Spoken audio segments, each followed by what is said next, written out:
स्वजनो माँ भूत सकलम शकलम सकृत छकृत। कहा कि बहुत अधिक आप नहीं पढ़ सकते हैं तो कम से कम व्याकरण अवश्य पढ़ें, अन्यथा स्वजन और स्वजन में स्वजन माने अपने जन और स्वजन माने कुत्ता, कुत्ते लोग इसका भेद नहीं कर पाएंगे। सकलम संपूर्ण और शकलम माने टुकड़ा, सकृत एक बार और सकृत विष्ठा, इसमें भेद नहीं कर पाएंगे। तो ये व्याकरण जो है, व्याकरण की ये प्रधानता। यो मैंने महाभाष्य का भी कल कहा था, और उसमें भी था ब्राह्मणेन निष्कारणो धर्मः षडंगो वेदो ध्येयो ज्ञेयश्च प्रधानम च षडंगेषु व्याकरणम। छव में प्रधान व्याकरण है। प्रधाने च कृतो यत्नः फलवान भवते। उस प्रधान में जो है, जो आप प्रयत्न करते हैं उसको जानने के लिए, व्याकरण को जानने, वह फलवान होता है। व्याकरण का मैंने कल बताया था कि परंपरा के अनुसार महादेव से बताया गया है, लेकिन महाभाष्य में कहा गया है कि ब्रह्मा बृहस्पतये प्रोवाच। ब्रह्मा ने बृहस्पति को बताया, बृहस्पति इंद्राय, बृहस्पति ने इंद्र को बताया, इंद्र को शिक्षा दी। इंद्रो भारद्वाजाय, इंद्र ने भारद्वाज को शिक्षा दी व्याकरण से। भारद्वाज ऋषि, भारद्वाज ने ऋषियों को शिक्षा दी। ऋषयः ब्राह्मणेभ्यः, और ऋषियों ने ब्राह्मणों को सिखलाया। और जो व्याकरणों का पता चला है, 9 व्याकरणों का नाम लेते हैं। ऐन्द्रम चांद्रम, ऐन्द्रम चांद्रम, काशकृत्सनम, कौमारम शाकटायनम, सारस्वतम चापिशलम, शाकलम पाणिनीयकम। ये 9 व्याकरण हैं। तो बाद में बचते बचते खास करके 1-2 व्याकरण तो मिल जाता है, जैसे सारस्वत व्याकरण,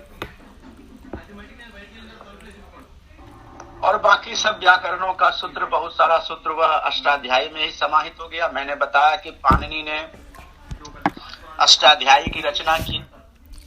अष्टाध्यायी सूत्र पाठ है, इसके साथ साथ 4 और है, उनादि पाठ, गण पाठ, धातु पाठ, नाम लिंगानुशासन। ये 5 को मिलाकर पंचांग हो जाता है व्याकरण के, तब संपूर्ण व्याकरण हो जाता है। तो व्याकरण की जो धारा है, तो पाणिनि के बारे में कहा जाता है, उनका जो समय निर्धारण है, चूंकि वहां पर कुछ शब्द आए हैं अष्टाध्यायी में, इसलिए कुछ लोगों को भ्रम हो जाता है कि महात्मा बुद्ध बाद पाणिनि हुए। लेकिन युधिष्ठिर मीमांसक जी ने बताया कि विक्रम संवत 2100 पूर्व वो पाणिनि को मानते हैं। डॉक्टर वासुदेव शरण अग्रवाल ने उनको महानंद के समकालीन बताते हुए ईसा पूर्व 500 ईस्वी निश्चित किया। उनका जन्म स्थान शलातुर नामक ग्राम में बताया जाता है, और उनकी माता का नाम दाक्षी बताया जाता है। इसीलिए उनका एक नाम जो है दाक्षायन भी आता है। सलातुर में जन्म होने से उनका नाम सालातुर भी एक नाम आता है। और कोमल एक टिश्यू आप कहते हैं कि पाणिनि ने जब अष्टाध्यायी की रचना की तो प्रायः कोई भी ऐसा शब्द नहीं है जो 2 बार या व्यर्थ में प्रयुक्त हो। उन्होंने इतना ध्यान रखा उस अष्टाध्यायी की रचना में। इसीलिए पतंजलि कहते हैं कि प्रमाण भूत आचार्यो गर्भ पवित्र पानि शुचावकाशे प्रांग मुख उपविश्य महता प्रयत्नेन सूत्राणि प्रणयति स्म। वो जो है बहुत महान प्रयत्न से पवित्र होकर के वो सूत्रों की रचना करते थे। तत्रा शक्यम वर्णे नाप्यनत्केन भवितुम किम पुनरियता सूत्रेण। महाभाष्य 1:1 में कहा गया था। व्याकरण महाभाष्य के बारे में मैंने कहा था कि महर्षि पतंजलि ने उनकी रचना की। जैसे मैंने अष्टाध्यायी के बारे में बताया कि उसमें 8 अध्याय हैं, प्रत्येक अध्याय में 4-4 पाद हैं। तो इस तरह से फिर उसमें सूत्र हैं। इसी तरह से महाभाष्य भी है। महाभाष्य को आहनिक में बांटा गया है, आहनिक में।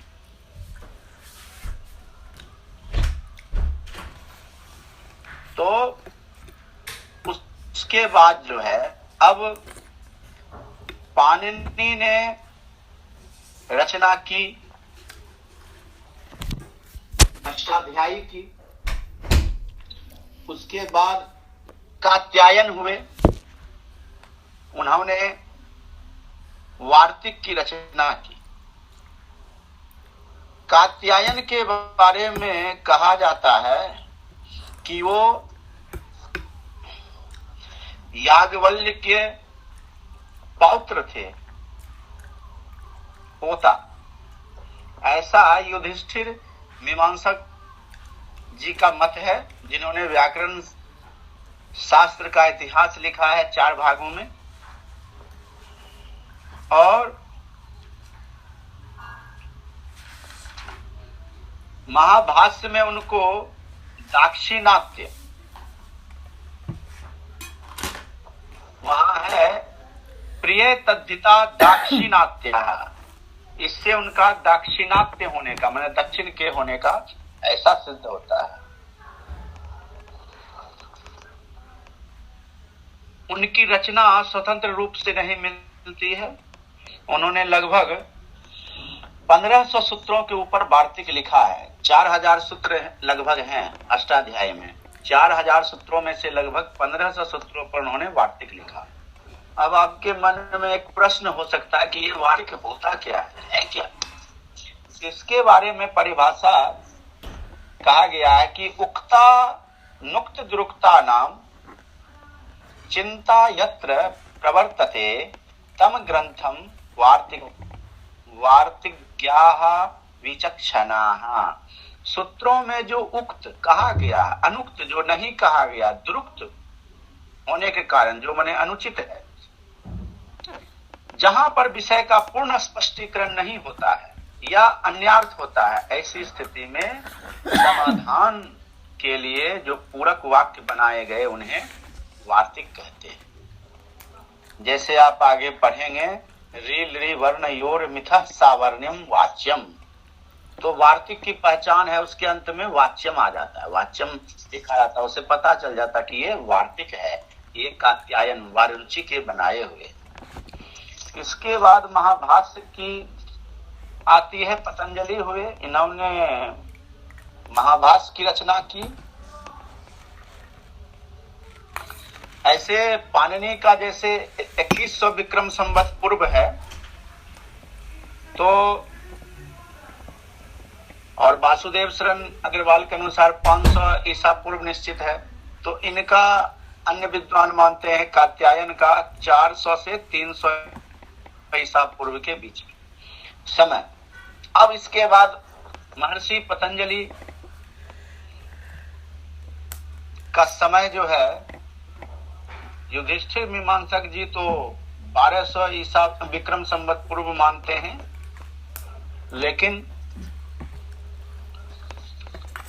बहुत सारे विद्वान उनको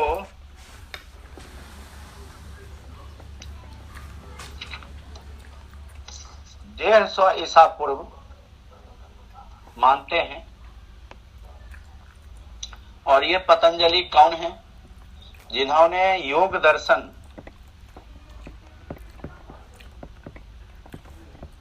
के प्रणेता है। योग दर्शन का उन्होंने पुस्तक लिखा और व्याकरण महाभाष्य की पुस्तक लिखी और इन्हें चरक संहिता पर भी इन्होंने लिखा और महाभाष्य, तो महाभाष्य के बारे में भी लिखा है कि क्या है भाष्य, किसे कहते हैं। सूत्रार्थो वर्ण्यते यत्र पदम सूत्रानुसारे भी स्वपदानि च वर्ण्यन्ते भाष्यम भाष्य विदो विदुः। कहते हैं कि जो अपने विभिन्न वैशिष्ट को वहन करने के कारण ही इसे महाभाष्य कहता है, क्योंकि इसमें सूत्रों के पूर्व पक्ष और पर पक्ष दोनों पक्षों को समालोचना करने वाले आलोचना के दोनों पक्षों का जो जिसमें पूर्ण निष्पक्ष रूप से जिसका व्याख्या की जाती है उसको भाष्य कहते हैं, जिसमें दोनों पक्षों की चर्चा होती है। पतंजलि के बाद और भी एक जो नाम आता है महत्वपूर्ण व्याकरण शास्त्र में, जयादित्य वामन, उन्होंने काशिका वृत्ति लिखी। तो कहा जाता है कि काशिका 5 अध्याय जो है जयादित्य ने लिखा और अंतिम 3 अध्याय जो है वामन ने लिखा। अष्टाध्यायी के क्रम से पढ़ने के लिए उसमें काशिका वृत्ति को महत्वपूर्ण स्थान माना जाता है कि अष्टाध्यायी जब पढ़ते हैं सूत्र को, पहले सूत्र का ज्ञान करते हैं, सूत्रार्थ समझते हैं, उसके बाद विशेष अर्थ जानने के लिए दूसरी आवृत्ति में काशिका पढ़ते हैं, फिर तीसरी आवृत्ति में महाभाष्य पढ़ा जाता है। कहा गया है भाष्य के विषय में, महाभाष्य के और कौमुदी का जो है चला, तो काशिका वृत्ति के बाद जो है धीरे धीरे जो है इनका समय माना जाता है 670 ईस्वी। काशिका, इसके बाद 670 ईस्वी के बाद धीरे धीरे अष्टाध्यायी की पद्धति शिथिल होने लगी, क्योंकि राजकाज की भाषा जो है संस्कृत के स्थान पर अपभ्रंश भाषा होने लगी। इसके कारण शास्त्रों की भाषा धीरे धीरे बनने लगी संस्कृत। पहले महाभाष्य के समय में तो ये लोक भाषा के रूप में थी, जैसा कि महाभाष्य में उदाहरण दिया गया है कि कहीं पर जाने के लिए गच्छति का प्रयोग होता था, तो कहीं पर यात्री का प्रयोग, कहीं पर रिच्छति का प्रयोग होता था, ऐसा उन्होंने उदाहरण दिया। तो धीरे धीरे जब दुरूह होने लगी अष्टाध्यायी पद्धति से पढ़ने में, तो प्रक्रिया कौमुदी प्रक्रिया ग्रंथ बनना शुरू हुआ, यानी प्रकरण के आधार पर अनुसार पर।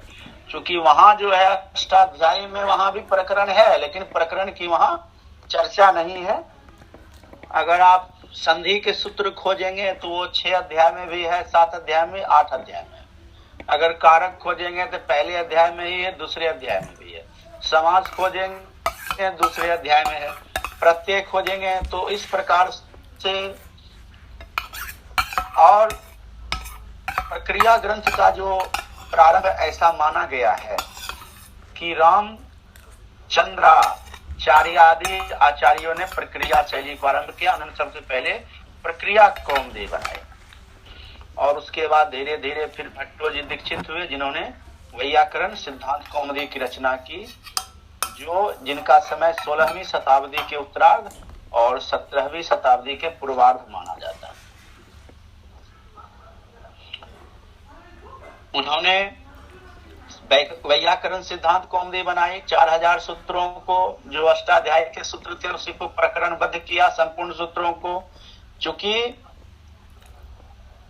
अष्टाध्यायी जो है वो लौकिक और वैदिक दोनों शब्दों की व्याख्या करता है। संस्कृत शब्द जो है वैदिक शब्द और लौकिक शब्द, जो हम लोग संस्कृत भाषा में शब्दों का प्रयोग करते हैं, जो संस्कृत का प्रयोग करते हैं वो लौकिक संस्कृत, और वेदों में जो प्रयुक्त हुआ है वो वैदिक संस्कृत। आप लोगों को जानकारी होगी कि 10 लकार संस्कृत में हैं, उनमें से एक लकार जो लेट लकार है उसका प्रयोग केवल वेद में होता है, लेट लकार। भट्टोजी दीक्षित ने वैयाकरण सिद्धांत कौमुदी बनाई। उस पर उन्होंने समझने के लिए प्रौढ़ मनोरमा टीका की भी रचना की। उसके बाद फिर वरदराज, जिसकी हम ग्रंथ अभी पढ़ रहे हैं, अध्ययन कर रहे हैं, लघु सिद्धांत कौमुदी की रचना की। वरदराज के बारे में कल हमने बताया था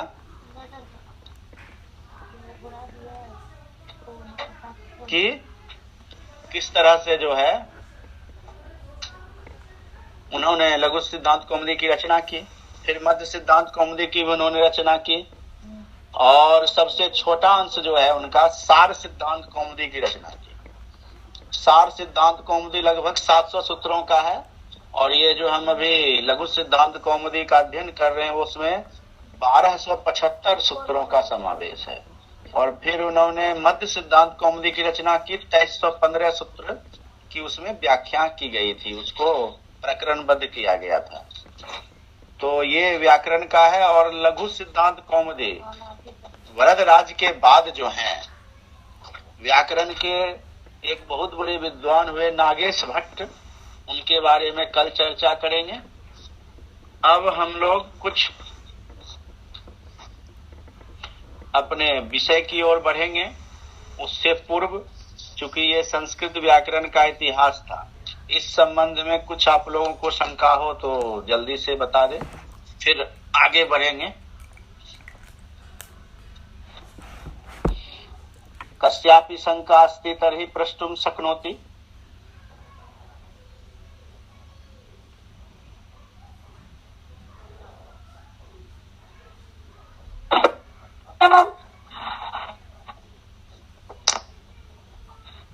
किं वदतु?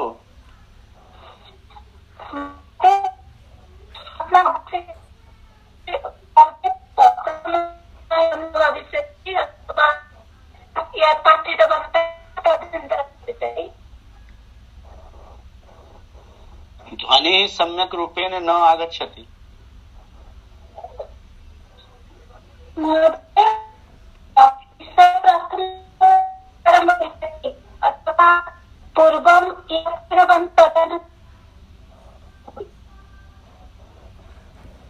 ध्वनि न आगच्छति।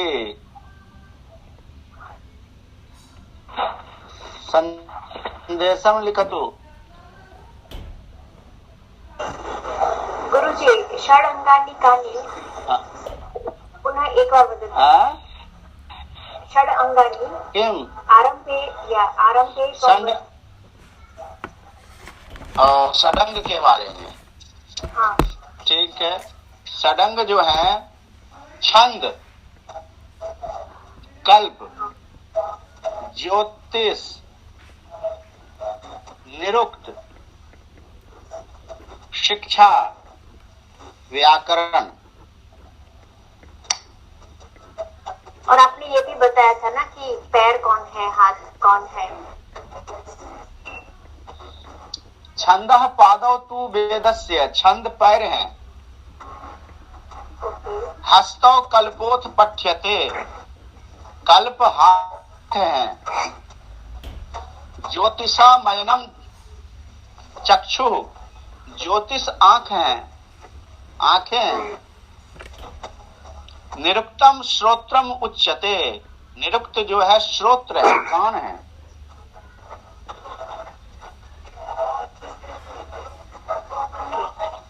शिक्षा घ्राणम तू वेदस्य।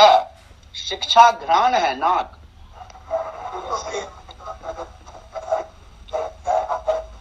मुखम व्याकरणम स्मृतम। व्याकरण मुख है।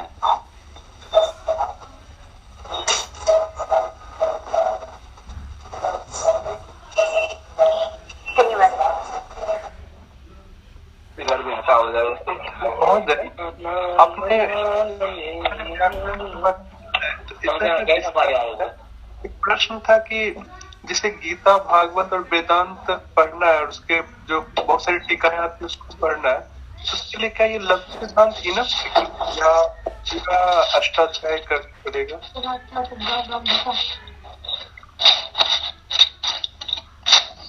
लघु सिद्धांत कौमुदी पढ़ने के बाद ही आप अष्टाध्यायी पढ़ सकते हैं। अगर अष्टाध्यायी पढ़ना चाहते हैं तो फिर भी आपको लघु सिद्धांत कौमुदी पहले पढ़नी पड़ेगी।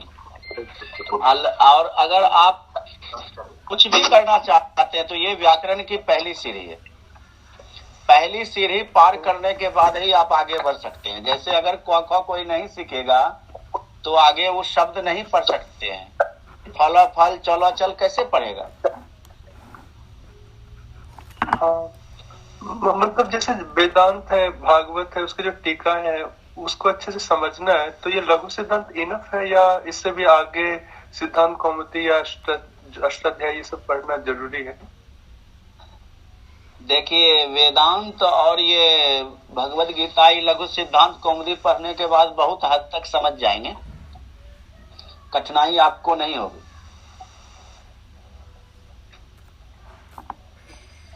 धन्यवाद। पहले जमाने में एक प्रसिद्ध कहावत थी, 3 पंद रहे, अर्थात लघु सिद्धांत कौमुदी, रघुवंश महाकाव्यम और अमरकोश, इसको पढ़ने के बाद जो है तब जो है आदमी इन चीजों को समझने के लायक बनता था। मतलब वेदांत और टीकाएं, भागवत, हाँ, कुछ भी पढ़ना है तो पहले आपको रघुवंश, अमरकोश और लघु कौमुदी, ये 3 ग्रंथ पढ़ने के बाद ही आपका शास्त्रों में प्रवेश होगा। अन्यथा आप शास्त्र में प्रवेश नहीं कर सकते, क्योंकि लघु सिद्धांत कौमुदी से शब्दों की रचना समझेंगे, शब्दों का स्वरूप समझेंगे, धातु रूप, शब्द रूप समझेंगे, शब्दों का निर्माण समझेंगे, और फिर उसको जो है उन शब्दों का अर्थ समझने के लिए फिर आपको अमरकोश पढ़ना पड़ेगा। अमरकोश पढ़ेंगे, फिर तब अर्थ समझेंगे। एक ही शब्दों के एक ही अर्थ वाले कई शब्दों का वहां बताया गया है। तो इसलिए पहले जो है लघु सिद्धांत कौमुदी पढ़ें।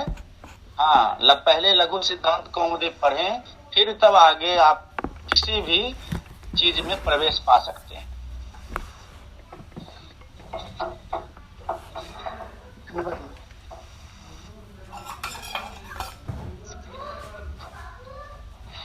होता है ना तो पर चढ़ के घुसा नहीं, समझी? चल जाए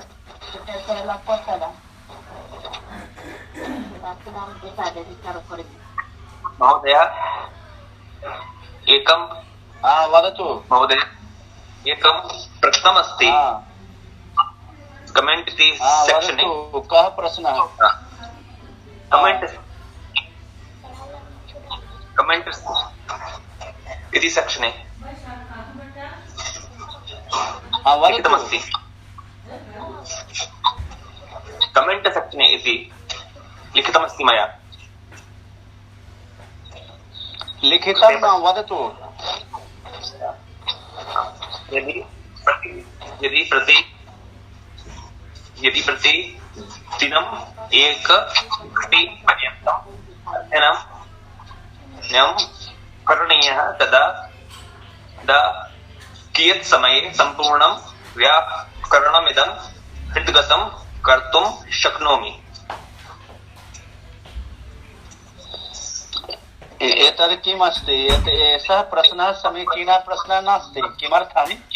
कारणम् अत्र अवगमनं कारणीयम् अस्ति, अत्र बोधनं कारणीयम् अस्ति, केवलं पाठनीयं नास्ति। व्याकरणशास्त्रम् अस्ति खलु, केवलम् अहं प्रवचनं करोमि तर्हि तु शीघ्रमेव समाप्तं कर्तुं शक्नोमि। किन्तु कारणं किमस्ति कि तस्य ज्ञानमपि भवेत्, अवगमनं सम्यक् रूपेण भवेत्, तस्य सः ज्ञातुं शक्नोति कथम् अस्ति, तर्हि तदर्थं तु समयः तावत् तस्य गणना करणे समस्या अस्ति। सामान्य रूपेण चिन्तयतु 6 मासाः सम्पूर्णं। हाँ, 6-7 मासेषु सम्पूर्णं भवितुं शक्नोति। किञ्चित् शीघ्रं करणीयं भविष्यति।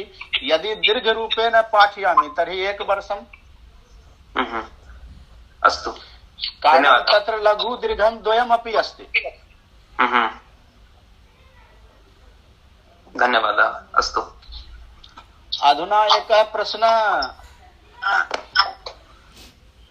प्रश्नः अस्ति यत् वार्तिक विषये। तो वार्तिक विषये अहम् उक्तवान् आसम् यत् वार्तिक किम् अस्ति? उक्ता नुक्त दुरुक्तानां चिन्ता यत्र प्रवर्तते, उक्ता नुक्त दुरुक्तानां चिन्ता यत्र प्रवर्तते तम ग्रंथम वार्तिकम प्राहुः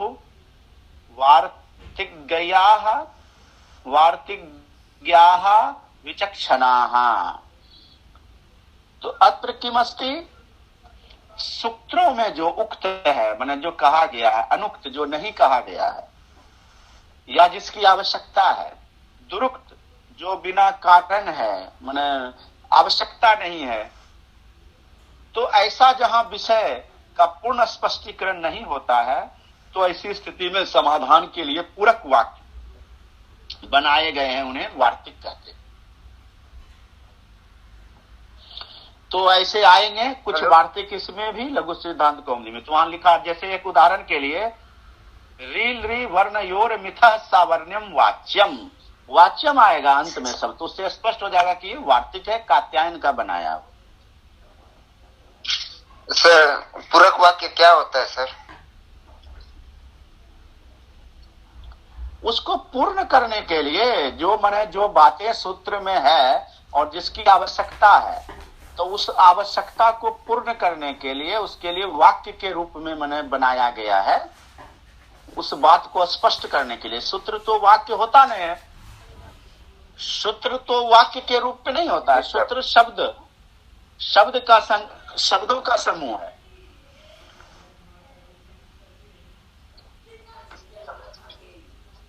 और उसको वाक्य के रूप में, उसका अर्थ स्पष्ट करने के लिए वाक्य का निर्माण किया जाता है। जी सर।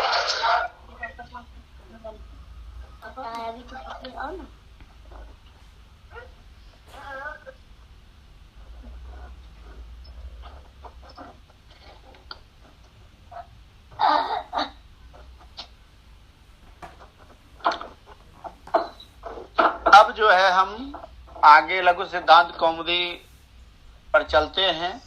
तो इसका मंगलाचरण जो है, नत्वा सरस्वतीम देवीम शुद्धाम गुण्याम करोमि हम पाणिनीय प्रवेशाय लघु सिद्धांत कौमुदीम। इसके बारे में मैंने बताया था। नत्वा, नमस्कार करके, प्रणाम करके, किसको? सरस्वतीम देवीम, सरस्वती देवी को। कैसी सरस्वती देवी? तो शुद्धाम गुण्याम, शुद्ध गुण वाली सरस्वती देवी को। किस लिए प्रणाम करके क्या करेंगे? तो पाणिनीय प्रवेशाय, पाणिनि के बनाए हुए शास्त्रों में प्रवेश करने के लिए मैं वरदराज लघु सिद्धांत कौमुदी की रचना करता हूं। लघु सिद्धांत कौमुदी। अब मंगलाचरण के बारे में मैंने कहा था कि हमारी परंपरा है कि हम जब कोई काम करते हैं अथवा ग्रंथ आरंभ करते हैं, ग्रंथ का आरंभ करते हैं, पढ़ना अथवा लिखना, तो मंगलाचरण किया जाता है। मंगलाचरण का 3 प्रयोजन होता है। प्रारंभ किए जाने वाले कार्य में विघ्न न आवे, विघ्नों का नाश हो जाए, ग्रंथ पूर्ण हो जाए, ये दूसरा है। तीसरा, रचित ग्रंथ का प्रचार प्रसार। मंगलाचरण 3 प्रकार के होते हैं। आशीर्वादात्मक मंगल, जिसमें अपने अपने आराध्य देव की स्तुति प्रार्थना वंदना की जाती है। दूसरा, ये नमस्कारात्मक मंगल था। दूसरा होता है आशीर्वादात्मक मंगल, जिसमें किसी प्रिय व्यक्ति या ग्रंथ के अध्येताओं की मंगल कामना की जाती है। तीसरा होता है वस्तु निर्देशात्मक मंगल, जिसमें ग्रंथ के मूल विषय एवं उसके लक्ष्य का निर्देश होता है। तो यहाँ जो हमारा ग्रंथ है लघु सिद्धांत कौमुदी, इसमें जो मंगलाचरण किया गया, इसमें 2 मंगल हैं, 2 प्रकार के मंगलाचरण। पहला है नत्वा सरस्वतीम देवीम, यह नमस्कारात्मक मंगल है। पाणिनीय प्रवेशाय लघु सिद्धांत कौमुदीम, ये वस्तु निर्देशात्मक मंगल है। कर लेता है। अगर हम विभक्ति की दृष्टि से समझें वो जो श्लोक है, तो नत्वा सरस्वतीम देवीम शुद्धाम गुण्याम करोमि हम पाणिनीय प्रवेशाय लघु सिद्धांत कौमुदीम। तो यहाँ क्या है, नत्वा जो है वो अव्यय पद है, सरस्वतीम द्वितीया विभक्ति का पद है,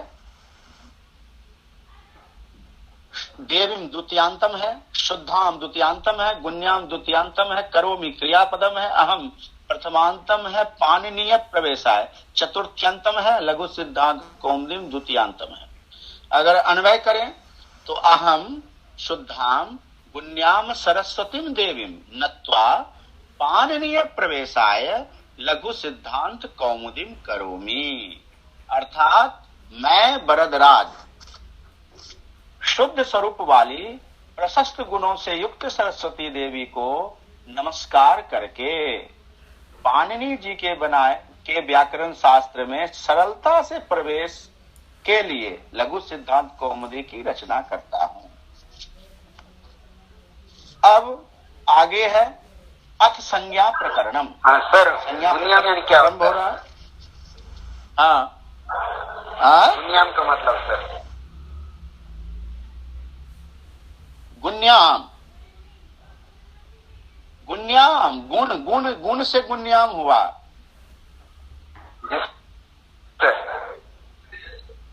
गुण जानते हैं ना, गुण। सर गुण्याम, तो गुण्याम तो बोल रहे हैं कि ये द्वितीयांतम पद है, शुद्ध गुण वाली, गुणवती। हाँ, तो अब है माहेश्वर सूत्राणी।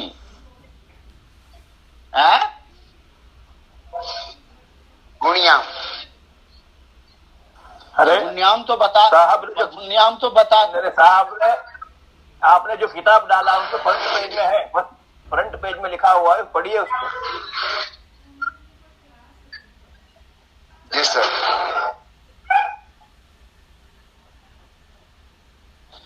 हाँ, तो इसके बाद माहेश्वर सूत्र, माहेश्वर सूत्राणी, माहेश्वर सूत्र है। पहला आ ई उन, दूसरा रीलरिक, तीसरा ए ओंग, चौथा आय औच, पांचवा है वरट, छठा लन, सातवां यमंगनम, आठवां झवय, नौवां घड़धस, दसवां जवगडदश, 11वां ख फ छ ठ थ च ट तौ और 12वां कपय, 13वां श स सर और 14वां हल।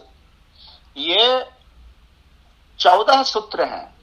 कल मैंने बताया था कि महादेव के डमरू बजाने से यह 14 सूत्र उत्पन्न हुए हैं। किस लिए उत्पन्न हुए हैं? तो इसमें भी एक श्लोक है, नृत्यावसाने नटराज राजो ननाद धक्काम नव पंचवारम उद्धर तु कामान। तो वो जो नव पंचवार हैं 9 और 5 बार बजाए हैं। और उसके बाद जो है उन्होंने जो सिद्ध हैं सनकादि ऋषि लोग और ये पानी लोग, उनके लाभ के लिए उन्होंने वह बजाया था, उससे उत्पन्न हुए। और इन वर्ण समामनाय को लेकर के पाणिनि ने व्याकरण शास्त्र की रचना की। तो इससे होता क्या है, इससे प्रत्याहार बनाए जाते हैं और नीचे इसमें जो हलंत वाले वर्ण हैं, उस व्यंजन जो है उसको गिनती में नहीं लेते हैं और उससे बनाते हैं। अब इसके बाद है इति माहेश्वरानी सूत्रानी अनादि संज्ञार्थानी। अब ये जो माहेश्वर सूत्र हैं, क्योंकि ये महेश्वर से आए इसलिए माहेश्वर सूत्र हो गए। ये क्यों है, तो अण आदि संज्ञाओं के लिए। एसाम अंत्या इतः। अब ये जो 14 सूत्र है, इसके अंत में, प्रत्येक सूत्र के अंत में ण क ङ च ट ण म य, ये सब क्या है, इसकी इत संज्ञा होगी, इसका इत नाम होगा। हकारादि स्वकार उच्चारणार्थ। अब ह आदि जो है, है वरट जो है, है वरट लन यमंगनम झबय घड़द जबरदस कपचट दव कपया, ये सब जो है, इस सब में जो अ है वो क्या है, उच्चारण के लिए, केवल बोलने के लिए। लन मध्य त्वित संज्ञ का है। अब लन जो सूत्र है, छठा सूत्र, उसमें लौ में जो अ है वह तो उच्चारण करने के लिए है ही, और उसके साथ साथ क्या है, तो वो उसमें जो अ है वो र प्रत्याहार की सिद्धि के लिए भी है, उसकी इत संज्ञा हो जाती है र प्रत्याहार सिद्धि में। जब र प्रत्याहार बनाते हैं तो है वरट में जो र है, र लेते हैं, उसके बाद लॉ में से अ को लेकर के र बनता है, तो उसमें र और लॉ का बोध हो जाता है। अब आगे जो है ये, इसके बाद जो है प्रत्याहार बनाने के लिए कल बताए थे, जैसे पहला प्रत्याहार अण बनाएंगे तो अ लिए और उसके बाद न लिए तो अण हो गया, तो इसका मतलब हो गया अ ई उ। अ ले लिया, अब उसके बाद क को अगर ले लिए दूसरे सूत्र का जो है क हलन, तो अक हो जाएगा, तो इसका मतलब हो गया अ ई उ री ली। इसी तरह से प्रत्याहार बनाएंगे और उसको जानेंगे। तो प्रत्याहार बनाने के लिए अब आगे जो है इत संज्ञा विधायक सूत्र। अब इत संज्ञा होगी, इससे की जाएगी। हलंत्यम सूत्र है पहला 1-3-3। इसमें अष्टाध्यायी का यह पहले अध्याय के तीसरे पाद का तीसरा सूत्र है। इसमें 2 शब्द है, हल और अंत्यम, हलंत्यम, और इन 2 शब्दों से इसका अर्थ पूर्ण नहीं होता है, तो इसलिए इसके पहले के सूत्रों से 2 पद लेते हैं। उपदेशे जन्नासिकित इससे पहले सूत्र है 1-3-2 में, उससे उपदेशे और इत 2 शब्द लेते हैं, तो पूरा वाक्य बन जाता है उपदेशे अंत्यम हलित स्यात्। तब इसका मतलब हो जाता है कि उपदेश अवस्था में अंतिम हल जो है, अंत हल, उसकी इत संज्ञा हो जाती है। फिर प्रश्न आता है कि उपदेश क्या है, तो कहते हैं उपदेश आद्योच्चारणम। अब जो आदि उच्चारण है किसका, तो पाणिनि, कात्यायन और पतंजलि का जो प्रथम उच्चारण है उसको उपदेश कहते हैं। फिर प्रश्न आता है कि यह उपदेश होगा कहाँ कहाँ, उसके बारे में बताया गया है।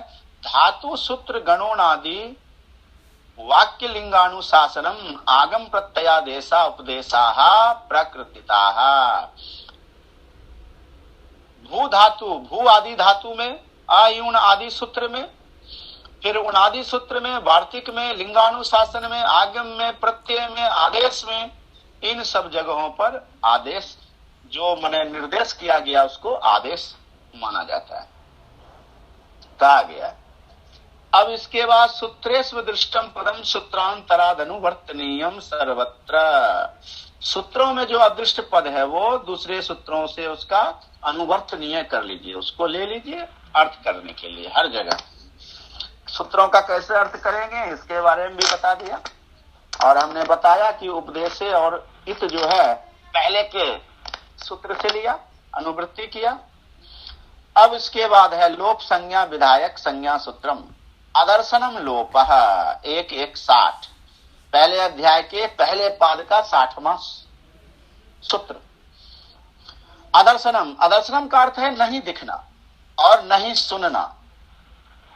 चूंकि शब्द है, शब्दों को सुनते हैं तो उसका सुनाई नहीं पड़ना, नहीं दिखना विद्वानों का है ऐसा कि अदर्शनम, नौ दर्शनम सामान्य अर्थ तो सीधा है, अदर्शनम यानी नौ दर्शनम, जिसका दर्शन नहीं होता, जो दिखता नहीं है, उसको लोप कहते हैं। लेकिन लोक में क्या है, संसार में लोप का मतलब होता है कि उसका विनाश हो जाना, माने खत्म हो जाना। तो यहाँ खत्म नहीं होता, यहाँ केवल नहीं दिखना, नहीं सुना जाना, ऐसा है। प्रसक्तस्य दर्शनम लोप संज्ञम स्यात्, जो है विद्यमान और उसका नहीं दिखना लोप कहलाता है। तस्य लोपः 1:3:9, पहले अध्याय के तीसरे पद का 9वां सूत्र कहता है कि वह जो जिसकी लोप संज्ञा हुई उसका क्या हो जाए, तो लोप हो जाए। नादयो नाद्यथाः, अब ये 9 आदि क्यों है, 14 सूत्र में है ना, 9 क अंग जो लगा हुआ है लास्ट में, वो किस लिए है, तो कहता अण आदि प्रत्याहार बनाने के लिए। अब प्रत्याहार बनाने का जो सूत्र है, आदि रंतेन संहिता 1:1:71, पहले अध्याय के पहले पाद का 71वां सूत्र। अंत्य नेता सहित आदिर मध्यगा नाम स्वस्थ च संज्ञा स्यात्, कहते हैं कि इसमें जो है अंत्यन इता सहित, अंतिम इत जो है, अंतिम इत क्या हुआ, जो 14 सूत्रों में जो है अंतिम वर्ण, जो हलंत वाले हैं व्यंजन वर्ण, वही अंतिम वर्ण है। तो वो अंतिम वर्ण जो है वो इत कहलाते हैं। तो अंतिम इत जो होगा उसके साथ में आदि, जहां से हम पहले वर्ण को शुरू करेंगे, और मध्यगा नाम, उसके बीच में जितने वर्ण आएंगे, और स्वस्थ च जो खुद है उसकी पूरे का बोध कराएगा। जैसे उदाहरण स्वरूप बता रहा है, यथा अनिति, यथा अण में क्या होगा, तो अ इ उ वर्णों का बोध होगा। ऐसे ही कहा अच हल अल इत्यादि आप बनाइए प्रत्याहार। तो प्रत्याहार जो है 43 प्रत्याहार बनाए जाते हैं संपूर्ण व्याकरण में, कहीं कहीं एकाध और भी अधिक हो जाते हैं। जैसे र प्रत्याहार हमने कहा, लेकिन प्रमुख प्रत्याहार जो है वो 43 प्रत्याहार हैं जो व्याकरण शास्त्र में प्रयोग होता है। अब इसके बाद जो है एक दूसरा प्रकरण शुरू हो रहा है। अब यहां से स्वर का भेद शुरू हो रहा है। स्वर के 3 भेद बताए जाएंगे।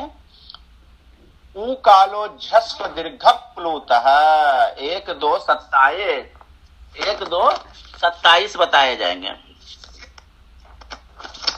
अब इसमें क्या होगा, ये पहले अध्याय के दूसरे पाद का 27वां सूत्र है। ये सूत्र कहता है कि ऊ जिसका ऐसा काल है वो सब क्रम से क्या हो, ह्रस्व हो, दीर्घ हो और प्लुत हो। 3 भेद किया। अब ह्रस्व के बारे में ऐसा कहा गया कि एक मात्रो भवेत ह्रस्व, जिसके उच्चारण में 1 मात्रा का समय लगता है उसको ह्रस्व कहते हैं। द्विमात्रो भवेत दीर्घ, जिसके उच्चारण में 2 मात्रा का समय लगता है, जिसमें 2 से अधिक लगता है वो प्लुत कहलाते। तो ये स्वर के 3 भेद हो गए, ह्रस्व, दीर्घ और प्लुत। उसको कैसे जानेंगे, तो जैसे हम लोग सामान्य गांव की भाषा में हर्षऊकार बोलते हैं, हर्षऊ, हर्ष ऊ जो है बोलते हैं ऊ। अब जब हम दीर्घ ऊ बोलते हैं, दीर्घ ऊ, तो उसमें दुगना समय हो जाता है ऊ, ये दीर्घ है। अब उसके बाद आप लोग देखते होंगे एक ओम लिखा हुआ दीर्घऊ में लिखा रहता है चंद्र बिंदु देके, और एक जो है ओम लिखा रहता है ओ, और 3 बीच में लिखा रहता है, आप मो हलंत लिखा रहता है। वह जो 3 है वो साइन है क्या? पुलूत का। वो बताता है कि वहां पर ओ जो है पुलूत है। पुलूत को पहचानने का वो नियम है। जहां 3 लिखा हुआ रहेगा किसी भी स्वर वर्ण के बाद 3 ऐसे लिखा रहेगा तो उसका मतलब होगा कि वो पुलूत है। पुलूत का प्रयोग कहाँ होता है? पुलूत का प्रयोग संगीत शास्त्र में होता है और खास करके जब हम किसी को बुलाते हैं तो उसमें भी पुलूत का प्रयोग होता है।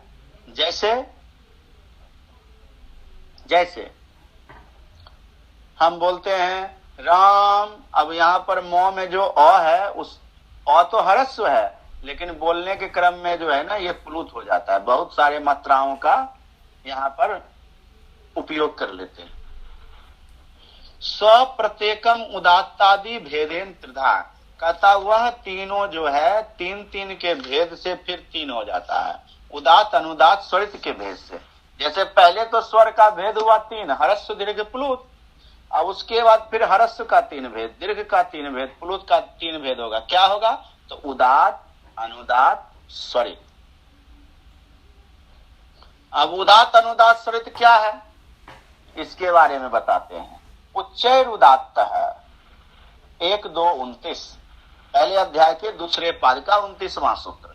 ये कहता है कि उच्चैर उदात्त है, अर्थात जो कंठ तालु आदि जो उच्चारण के स्थान है उसके ऊपरी भाग से जिसका उच्चारण होगा जिन स्वर वर्णों का उसको उदात्त कहेंगे। नीचैर अनुदात्त है 1, 2, 30 पहले अध्याय के दूसरे पाद का 30वां सूत्र। ये कहते हैं जिसका कंठ तालु आदि जो उच्चारण स्थान है उसके निचले भाग से होगा उसको अनुदात कहेंगे। समाहार स्वरिता 1, 2, 31 पहले अध्याय के दूसरे पाद का 31वां सूत्र। ये अष्टाध्यायी की संख्या हम बोलते जा रहे हैं। तो जिसका उच्चारण स्थान जहां कहते हैं उदात अनुदात दोनों एकत्र बराबर हो या जिसमें कम बेसी भी रहता है तो उसको स्वरित कहते हैं। जहां दोनों तरह का प्रयोग होता है, माने ऊपरी स्थान का भी निचली स्थान का, माने दोनों स्थानों का प्रयोग हो जाता है तो उसको स्वरित कहते हैं। तो इस प्रकार से पहले 3 भेद बताया।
Neoxide Perfect Radiance Stay Cream. Microcrystals polish skin to deliver high-res crystal radiance. We have fun chunks. Need a perfect shot. Found our best angle? Look perfect in every angle. Neoxide Perfect Radiance. Get high-res crystal radiance now ₹99. क्या है और picture upload करिए। नहीं, मैं ये कह रहा हूँ कि आप रिकॉर्डिंग करिए। आपसे रिकॉर्डिंग नहीं होगी। नहीं, इसमें नहीं होती है, मेरे से छोटा है बड़ा